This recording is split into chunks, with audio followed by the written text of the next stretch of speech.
We are here at Canada's Outdoor Farm Show at the planting and seeding demonstration, joined by Pat Lynch. Pat, great to have you back on Real Agriculture. Good to be back here. Hey, tell us about the demonstration. Typically we talk to you about tillage. This year it's planting, seeding. Why the change? Okay, at the Canada's Outdoor Farm Show, Guinea Joke is who started the show. The idea was, let's show farmers the newest in technology, the newest in equipment under field conditions. And the last few years there has been emphasis on tillage, but now, and not only tillage, we've done combines and hay equipment, etc. But this year we have agreed to do it on planting, and a number of reasons. In my history, when I started in agriculture, the advice I was given to farmers as they're starting up, the first thing you want to buy is a planter, because the planting is the most crucial part of crop production, and you don't really want to depend on somebody else. Don't buy a tractor first, buy a planter. You can always rent a tractor, but you want to be in control of planting, because in southwestern Ontario, in fact all of Ontario, in fact through much of Canada, you don't have an extended window. You've got to plant when the conditions are right. You used to say, or you've had said in the past, and I don't know if it's still true, that the planter can be the weakest link. Absolutely, the planter can be the weakest link. And you know what? The planter, it has to do many things. In the 60s and 70s, we didn't have enough planting speed, but we had really good soil conditions. Farmers worked the soil. In fact, they overworked the soil. Not unusual for a farmer to work the soil 4 or 5 times.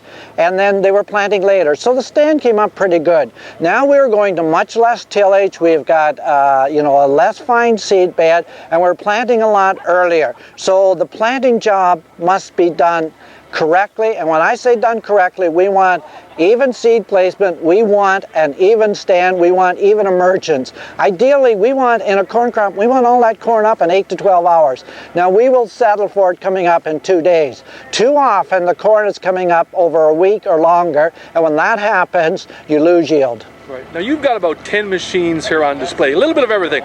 You got the Max Emerge from John Deere running at 10 miles an hour.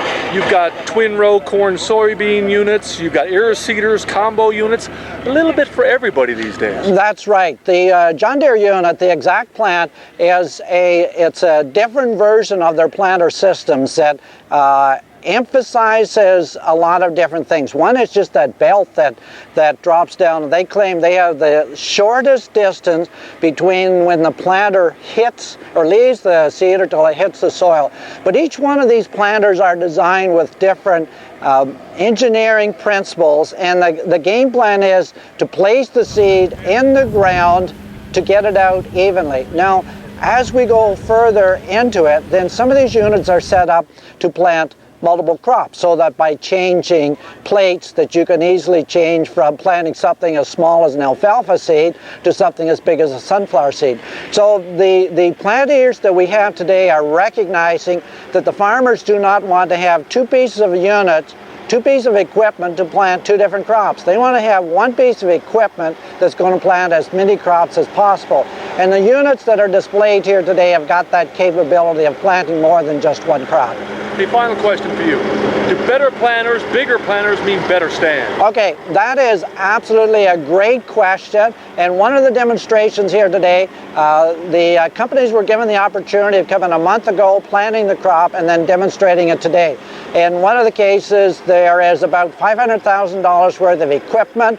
Part of the field looks good, but the other part of the field doesn't look good, and it came back to operator judgment. The operator felt the seed was being dropped deep enough, but it wasn't, so that part of the field came out slower. So no, the more expensive equipment does not dictate that you're going to have a better crop, but it allows you to do it. But it does not take away from the fact that you must know agronomy, you must know the soil, you must be working with, and if you know those principles, then this better planting equipment goes a long way to get a better yield. Awesome.